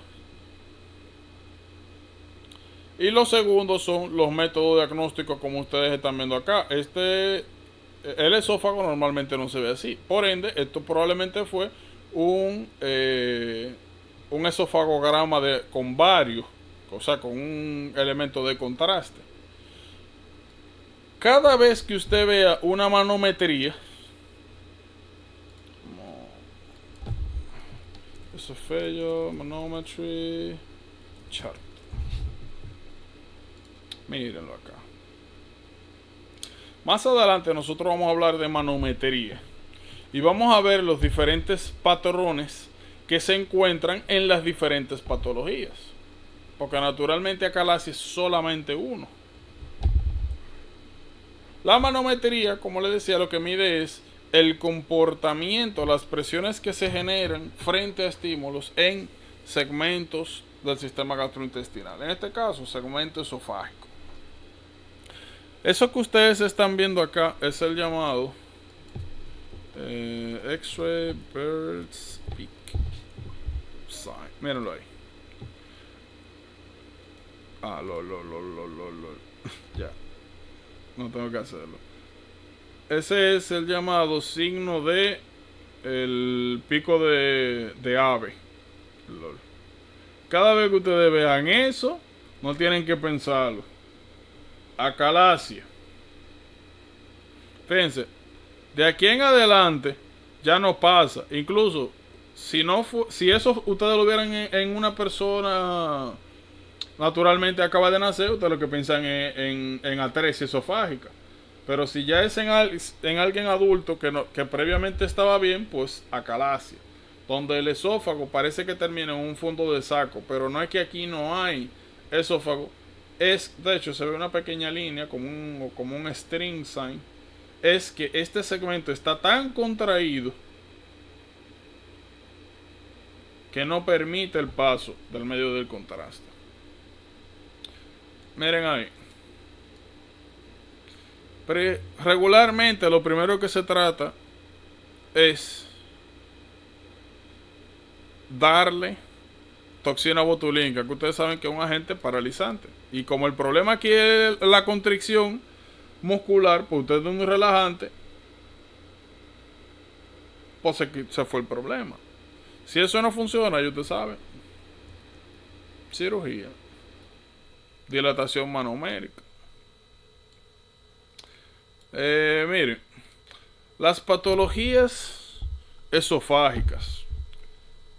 Las patologías esofágicas regularmente, por lo menos al inicio, quizás sea un poquito difícil de diferenciar una de otra, porque la mayoría dan sintomatología muy parecida. O hay problemas con deglutir, o hay regurgitación, o dolor, o todos juntos. Y ¿cómo se llama esto? El reto más grande en las patologías esofágicas es usted saber cuáles son las características esenciales para establecer un diferencial.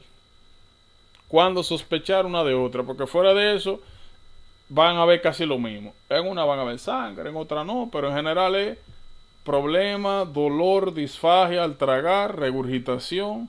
Como le dije, unas que otras tienen sangre. Algunas aparecen de manera súbita, otras aparecen de manera progresiva. Entonces, ¿cómo nosotros diferenciamos una de otra? GERD, ya nosotros hemos hablado. Véanlo ahí, GERD. G-E-R-D, GERD, eso es GERD. Gastroesophageal Reflux Disease. Como mencioné anteriormente, el típico caso de una gente que repite, que cada vez que come, que le sube la comida, que siente que le sube la comida, un ardor. Y que eso sucede porque el esfínter esofágico inferior no se cierra de manera adecuada, sube el contenido gástrico y erosiona el esófago. Por ende, incluso con el tiempo puede causar dolor al tragar.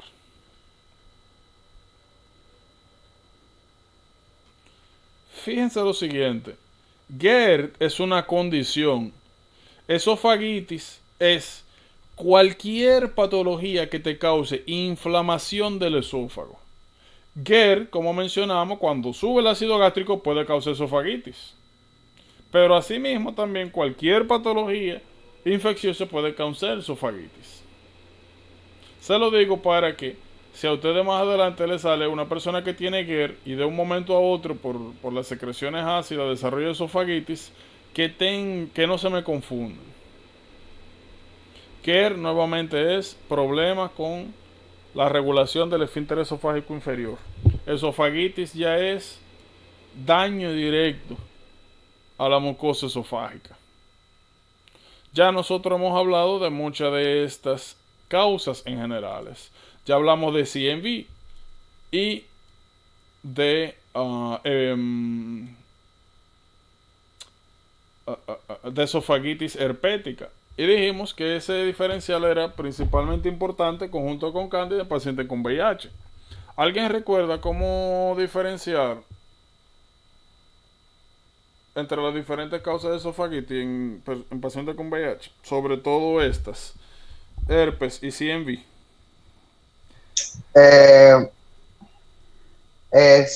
Son los tipos de las lesiones, en que una van a ser corridas y otras van a ser dispersas, pero va a ser el esófago completo, lleno de multivesículas. Y van a ser en forma de ramillete. Tú puedes tener un segmento, pero el diferencial importante se basa en dos cosas. Una, en que herpes siempre son lesiones diseminadas y que en CMV, citomegalovirus, siempre son lesiones lineales. La otra es el conteo de CD. Ustedes solamente van a ver afectaciones por CMV cuando el conteo de CD sea menor de 100. Por eso es que siempre tienen que chequear el conteo. ¿Por qué? Porque yo le puedo poner unas lesiones, no le puedo dar la descripción de las lesiones, o le puedo enseñar una imagen donde usted no puede distinguir bien. Entonces ahí tiene que basarte en el conteo de los CD. A veces incluso, yo no sé si le llega a mencionar, a ti te ponen una esofagitis a un paciente con VIH y no te dicen más nada. Y te preguntan cuál es el diagnóstico. Y tú ven acá. ¿Y cuál es? Cuando le pongan preguntas así, tienen que llenar con lo que es más común. En los pacientes con VIH, la causa más común de esofagitis es candidiasis, sobre todo si hay lesiones orales, naturalmente, porque si está en la boca y te está tragando a cada rato, está en riesgo.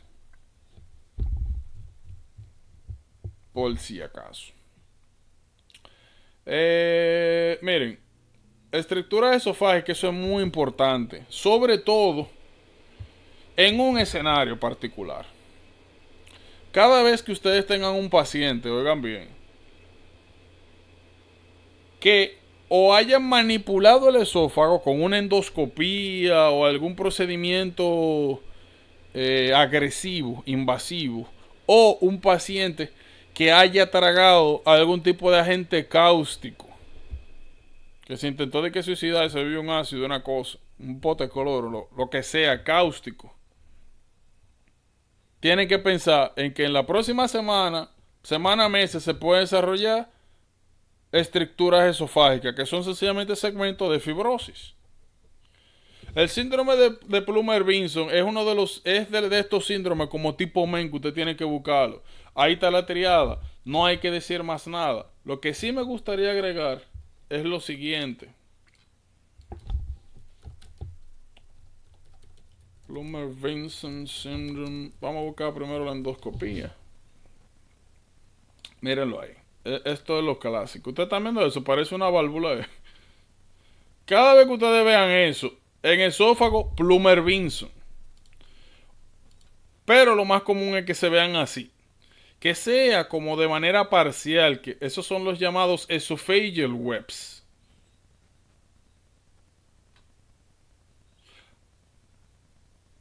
Importante de esto, por si acaso, el tratamiento de esto no es quirúrgico.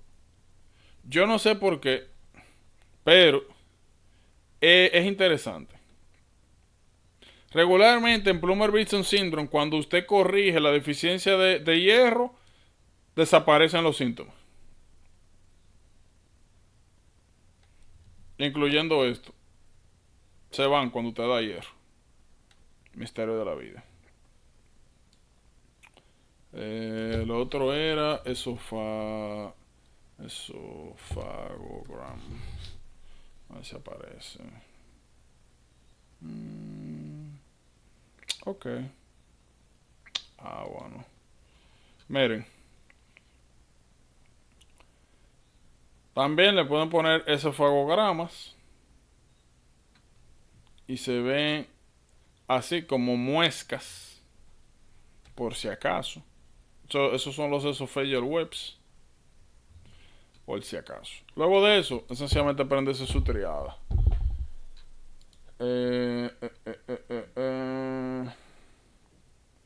¿Y dónde está Boerhaave? ¿Por qué me ponen Mallory Wise?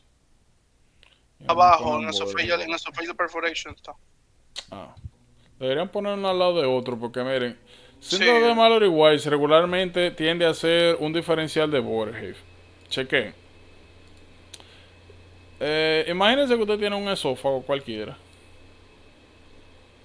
Usted puede desarrollar síndrome de Mallory Wise o síndrome de Boerhaave. El síndrome de Mallory Wise. El síndrome de Mallory Wise está asociado con vómitos forzosos y recurrentes. Y lo que ocurre es que a veces la presión que se genera en el esófago cuando se va a vomitar es tanta que puede causar desgarros longitudinales del esófago. Pero son desgarros pequeñitos. El detalle es que esos desgarros a veces sangran un poquito. Y en uno de esos vómitos salen con sangre. Pero son desgarros superficiales. Mallory Wise. Mírenlo ahí. Son desgarros superficiales, chiquitos, que sangran un poquito. Mírenlo ahí, chiquitico. De hecho, ni se le da tratamiento a eso. Eso es tratar de quitarle el reflejo de vomitar, estabilizar. Pero nada, eso es síndrome de Mallory Wise. Por vómito. ¿Quiénes están en riesgo de síndrome de Mallory Wise? Todo el que vomita. Una gente que le dio una intoxicación por ahí. Las embarazadas, cuando tienen su periodo de hiperemesis gravidum. Los pacientes naturalmente con bulimia nerviosa. Cada vez que usted ve esos escenarios, tiene que pensar en síndrome de Mallory Wise. Sobre todo si le dicen, mira, que ha vomitado un par de veces y que el último vómito salió con sangre. Mallory Wise. Luego está el síndrome de Boerhaave. Boerhaave, considérenlo igualito que Mallory Wise. La diferencia es que el desgarro que ocurre rompe la pared completa del esófago. No son superficiales, sino profundos.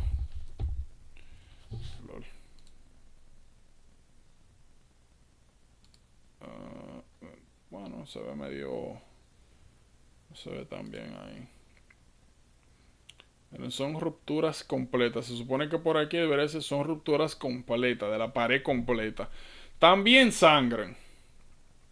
Naturalmente. Pero, si usted está rompiendo el esófago, ¿qué va a suceder aparte de vomitar sangre? Que se va a comenzar a filtrar aire hacia la cavidad mediastínica. Va a tener aire en la cavidad mediastínica.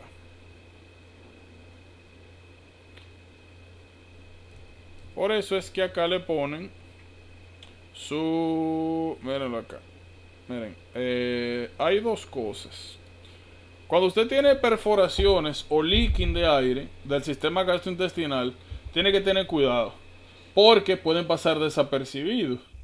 Por ejemplo, miren esto y miren esto. Bowel X-ray bowel perforation. Miren, por ejemplo, yo creo que yo le había mandado una imagen como esta hace mucho. A veces pasa desapercibido. Un chin de aire abajo del diafragma, ya eso es perforación de una víscera. A veces en vez de Bowel, de X-ray, lo que le ponen es CTs. ¿Cómo yo sé si yo tengo una perforación en un CT? Sencillo, nada más tengo que ver negro en un sitio donde no va y eso. Eso no debería estar ahí. Sobre todo, ¿por qué yo sospecho de esto? Yo no le pongo mucho caso a esto por lo siguiente. El paciente está acotado. Si yo tengo aire por debajo de los rectos abdominales, el tigre está acotado, ya eso es anormal. Perforación intestinal. ¿Por qué le menciono esto? Por eso, cada vez que ustedes vean de que un contorno negro, como fuera de sitio, donde se supone que estos órganos tienen que estar pegados uno de otro, sospeche de perforación. Nuevamente, tienen que poner mucha atención a los contornos porque suelen pasar desapercibidos. Totalmente. Y bueno, también en la radiografía anteroposterior del tórax, donde se ve una en hemoperitoneo también, que, mira, tú lo mencionaste. Esto sí, el signo de Jaubers. Ajá. Signo Ya de era Jaubers. Sí, eso se llama, eso signo de Jaubers. A veces son así, es muy prominente, pero a veces, literal, es así, es una burbujita. A veces está más chiquito y no se ve. ¿Qué era lo otro que le iba a enseñar? Boerhaave. Entonces, ese diferencial es muy importante porque van a venir los pacientes igualitos, vomitando, van a haber vomitado sangre. Y es importante hacer la diferenciación.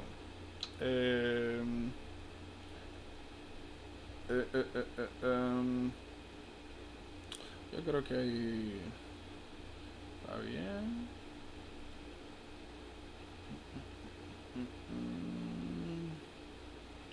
Yo creo que eso. Yo creo que quizá lo que me faltaría decirles una sola cosita respecto a esto. Eso no está aquí. Oh. Bueno. Lo menciona, pero no. Miren, hay algo muy interesante que se llama... A ver si me acuerdo. Se llama signo de Hamann. No me acuerdo si era así que se escribía. Hamann sign. Sí. WM. Miren, hay algo que se llama signo de Hamann. Es interesante. Miren, por ejemplo, ¿ustedes están viendo eso? ¿Lo notan? Déjenme traerlo para acá. Como en síndrome de Borger nosotros tenemos perforación del esófago, como dijimos, ese aire del esófago que normalmente circula por acá va a salir a la cavidad mediastínica. ¿Ustedes están viendo eso? A nivel del pericardio. Eso es aire. Eso es aire. ¿Por qué es importante eso? Porque cuando hay neumomediastino sale un signo que se llama signo de Hamann. El signo de Hamann es que cada vez que hay un latido del corazón se escucha un sonido como de escaracheo, como un... Ustedes ven la cosa esta, el papel de burbuja para transportar cosas. No cuando usted lo explota, sino como cuando usted lo roza, o sea, lo roza con dos manos, que suena como particular. Así se escucha esto, como un crunch. Cada vez que el corazón late, mueve ese aire y genera ruido. Eso se llama signo de Hamann. Algo así. Signo de Hamann. Eso es importante, porque también puede ayudarle de manera clínica, sin imágenes, a diferenciar entre Mallory-Weiss y Boerhaave. Importantísimo ese signo. A la auscultación. Nuevamente, como le dije, tienen que tener mucho cuidado con las imágenes, porque, como le dije, pasa de manera desapercibida a veces. Sobre todo cuando son pequeñas fracciones de gas. Mira, esto se ve interesante. También. Aire. Miren ahí, aire. Es interesante. Y aquí, si le ponen un CT, sencillamente ustedes van a ver lo mismo. Como que hay mucho espacio. Todas estas estructuras, miren, regularmente tienen que estar apiñadas una arriba de otra. Si ustedes comienzan a ver como que están perfectamente separadas, aire. Y digo aire porque se ve negro. Ya si usted vea que es más intenso, piensa en sangre y demás. Y ya. Mañana entonces seguimos. Pero como ustedes ven aquí, sobre todo en la patología esofágica, siempre hay como algo que distingue una cosa de otra. El problema es que todo el mundo llega con lo mismo, que le duele la garganta. Que le duele la garganta, que vomitó. O sea, son como medias salvajes al principio. Pero, como le dije, si uno pone atención a esos detallitos, no debería ser un problema mayor. ¿Tienen alguna duda? Algo que no le haya quedado claro. Cualquier cosa te Entonces nos quedamos con espasmo esofágico para mañana, de ahí para adelante. Sí, de ahí en adelante. Digo, Por si acaso, parálisis esofágica. sí, seguimos por abajo. Por si acaso, diffuse, esophageal, spasm. Déjame ver si aparece el manómetro. El corkscrew sign. El corkscrew sign. Corkscrew. Bueno, eso yo... Ay, míralo aquí. Señores, miren esto. Eso es demasiado importante. Bueno, se lo voy a pasar por WhatsApp. Esto es demasiado importante. En el examen suelen salir cosas así. Y es importante esto revisarlo. De hecho, déjame yo guardarlo aquí para que no se me olvide.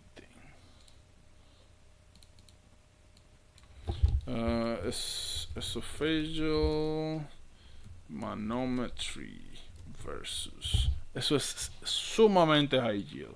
Porque como ustedes ven, acalasia, vamos a hablar mañana de escleroderma, por lo menos lo que nos corresponde a esófago de escleroderma, porque es una patología sistémica, y de diffuse esophageal spasm. A veces en el examen lo que salen son manometrías, y usted tiene que saber que diferenciar uno de otro. Eso lo vamos a hablar mañana.